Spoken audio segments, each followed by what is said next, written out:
Welcome to our channel. Today we how to save on health supplements with GNC. Quick tutorial step by step clearly. To save money on health supplements at GNC, start by signing up for their rewards program.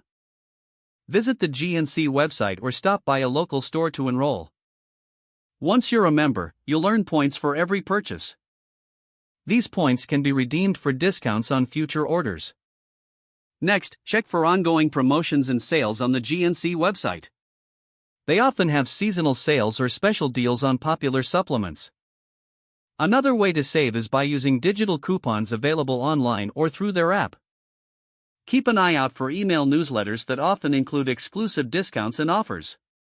Consider purchasing GNC specialty brands, which are usually more affordable. In addition, look for bulk purchasing options on products you frequently use. Buying larger quantities often results in significant savings overall. Before making a purchase, compare prices both online and in-store to find the best deal. Finally, take advantage of any military or student discounts if applicable. By following these steps, you can effectively save on health supplements at GNC. If the page does not load, refresh the browser or try again in a private or incognito window. Make sure you are using the correct email address, then retype it carefully to avoid small typos.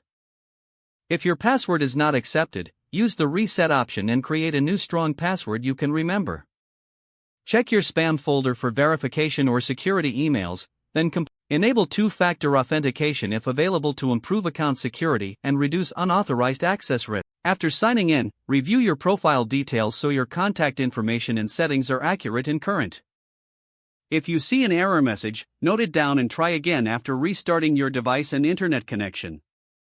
Log out when you finish, especially on shared devices, to keep your account and payment information secure. If the page does not load, refresh the browser or try again in a private or incognito window. Make sure you are using the correct email address, then retype it carefully to avoid small typos. If your password is not accepted, use the reset option and create a new strong password you can remember. Check your spam folder for verification or security emails, then complete any requested confirmation steps. Enable two-factor authentication if available to improve account security and reduce unauthorized access risk. After signing in, review your profile details so your contact information and settings are accurate and current. Don't forget to like this video and subscribe to our channel for more step-by-step tech guides.